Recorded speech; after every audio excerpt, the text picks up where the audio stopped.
साथियों नमस्कार। आज आप मेरे साथ 4.1 का मतलब ये संपूर्ण प्रश्नावली करने वाले हैं। 4.3 नहीं 4.3। देखिए तो साथियों, इस वाले प्रश्न में क्या है, कुछ नहीं है, बस आपको ना उपसारणिक और सेकंडज ज्ञात करने हैं। देखिए साथियों, अब मैं आपको एक बात बताने वाला हूँ कि आप ना उपसारणिक और सेकंडज के बारे में कुछ जानते तो होंगे पिछली वाली वीडियो से, उससे उपसारणिक के बारे में जानते होंगे। तो चलो अपन इस वाले प्रश्न को हल करते करते समझते हैं कि देखिए पहले ना अपन सेकंडज ज्ञात करेंगे साथियों। देखिए आप सबसे पहले ये चीज़ लिख लेना कि दिया है ए बराबर में इतना, जो आप भी दिया होता है ना साथियों, उसको ए बराबर में मान लेना करें, ठीक है ना साथियों। और फिर देखिए, फिर इसकी तुलना करनी है आपको इस वाले आप भी से जिससे मैंने की है। ये देखिए, जैसे मैंने ये लिखा है ना A11 A12 A13 और A14, ठीक है ना साथियों। अब अपन को ये ज्ञात करने हैं, नहीं इसकी तुलना नहीं करनी, अपन को ना इनको ज्ञात करना है।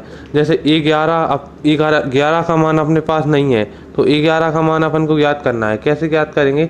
A11 बराबर होता है -1 पे घात 1 प्लस में 1, मतलब 11 है ना तो 1 प्लस में 1 हो जाएगी। और फिर इसको लिखते ऐसे हैं कि साथियों देखिए, पहली पंक्ति और पहला स्तंभ छुपा लिया ना तो यहाँ पे 3 बचा था, ठीक है ना साथियों। और इसी तरह 11 देखिए अपन 22 लिख रहे हैं, तो देखो 22 में करना क्या है, देखिए 2 प्लस में 2 है तो 22 है, इसलिए 2 प्लस में 2 है तो क्या करेंगे, दूसरी पंक्ति और दूसरा स्तंभ अगर अपन छुपाएंगे तो अपने पास 2 आएगा साथियों। उम्मीद है आप समझ रहे होंगे मैं क्या कहना चाह रहा हूँ। जैसे अपन को A12 ज्ञात करना है तो अपन को पहली पंक्ति छुपानी है और दूसरा स्तंभ छुपाना है। उसके बाद जो बचाना देखिए, पहली पंक्ति में क्या है 2 माइनस में 4 है और पहला स्तंभ क्या है -4, दूसरा स्तंभ क्या है -4 3 है, तो ये इसको छुपा लेंगे, 0 बचा अपने पास। देखिए वही अपने सेकंड है, देखिए अपन ने सेकंडज याद कर लिए ना, बस अब आपको करना क्या है, m बराबर में 11 M12 और जो वही के वही मान नोट कर देना साथियों, वही के वही मान आप नोट कर देना, ठीक है ना मेरे साथियों। चलो देखिए, अब अपन ये वाला ज्ञात करते हैं। देखिए इस वाले में क्या करना है साथियों, अपन को पहले सेकंडज याद करेंगे। देखिए अपन को A11 A12 और A13 ज्ञात करने हैं साथियों, ठीक है ना साथियों। देखिए सेकंडज का मतलब यही होता है A11 और A12, ठीक है ना साथियों। देखिए A11 ज्ञात करेंगे तो क्या होगा, 1 प्लस में 1 यानी, देखिए मैं आपको बता देता हूँ 1 प्लस में 1 क्या होता है। देखिए पहली पंक्ति और पहला स्तंभ छुपा लेंगे तो D बचता है अपने पास साथियों, ठीक है ना साथियों। उसी तरह पहली पंक्ति और दूसरा स्तंभ छुपा लेंगे ना तो अपने पास ये आंसर आ रहा है, ठीक है ना साथियों। कोई बड़ी बात तो है नहीं, ये आप समझ गए होंगे। देखिए अब आती है मेन बात, अब अपन यहाँ से हल करेंगे। देखिए साथियों, अपन को अभी भी पहले सेकंडज याद करना है। सेकंडज याद करने का मतलब होता है A11 A12 और A13 याद करना, ठीक है ना मेरे साथियों, इनको याद करना है। देखिए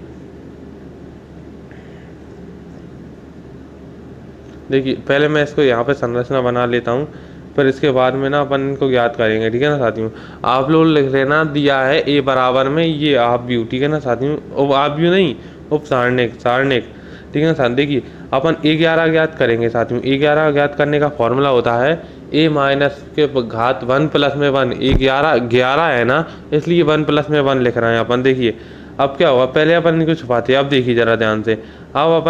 अब ये 3/3 का है तो अपन इस तरह से लिखेंगे, इस तरह से कि पहली पंक्ति और पहला स्तंभ छुपा लिया, बाद में जो बचा वो अपना हो गया। देखिए फिर अपन क्या करते हैं साथियों, इनका आर पार गुणा करते हैं। पहले 1 का 1 से गुणा करेंगे ना तो क्या 1 ही आएगा, पहले इनके बीच में माइनस लगता है, फिर 0 का 0 से गुणा करेंगे तो 0 ही आएगा, तो 1 आंसर आ गया। देखिए पर इसी तरह अपन A12 ज्ञात करेंगे। A12 ज्ञात करने में क्या होगा, पहली पंक्ति और दूसरा स्तंभ छुपेगा साथियों, जैसा कि मैंने आपको छुपाया था अभी। देखिए आपको दिख रहा है ना, पहली पंक्ति और बीच वाला स्तंभ, सबसे ऊपर वाली पंक्ति और बीच वाला जो स्तंभ है ना उसको छुपा लेंगे ना तो अपने पास ये आंसर आएगा। उसी तरह 13 में क्या है, सबसे ऊपर वाली पंक्ति और सबसे इधर राइट साइड का सबसे पहला स्तंभ, इसको तीसरा स्तंभ इसको छुपा लेंगे ना तो अपने पास ये आएगा, और फिर इनका आर पार गुणा करेंगे ना तो ये आएगा। देखिए साथियों, उम्मीद है मैंने इतने तो आपको बताई दिए हैं, बाकी आप याद कर लेना, ठीक है ना साथियों। देखिए अब क्या करेंगे, अपन को ये वाला करना है। इसमें क्या है ना साथियों, आपको आ रहा होगा इस वाले प्रश्न में दूसरी पंक्ति के अवयवों के सहायता के सेकंडों का प्रयोग कर दियो। मतलब दूसरी पंक्ति के जो अवयव है ना साथियों, दूसरी पंक्ति आप समझ रहे होंगे, मतलब 2 0 1, 201 ये वाली पंक्ति है ना, इसके अवयवों का प्रयोग करते हुए अपन को इसके मान ज्ञात करना है, मान ज्ञात करना है। देखिए साथियों, ये मैंने लाइनें क्यों खींची जरा ध्यान से देखिएगा। अपन को इसको मान ज्ञात करना है ना, तो अपन के उप सारणिक शक्ति मान ज्ञात कर सकते हैं। देखिए दूसरी पंक्ति के तहत प्रसार करने पर, अब प्रश्नानुसार दूसरी पंक्ति के तहत प्रसार करने पर ये लिखेंगे। देखिए साथियों क्या है ना कि अगर मैं आपकी जानकारी के लिए बताऊं कि दूसरी पंक्ति के तहत अगर अपन प्रसार करते हैं ना, तो होता क्या है कि माइनस प्लस और माइनस ऐसा आता है साथियों। देखिए क्रम होते हैं। अगर पहली पंक्ति के तहत करते हैं ना, तो प्लस माइनस और प्लस आते। प्लस मतलब जैसे मैंने अभी जहाँ पे माइनस लिखा है ना, वहाँ पे प्लस आता, और जहाँ पे प्लस लिखा है ना माइनस आता, अगर अपन पहली पंक्ति के तहत करते तो।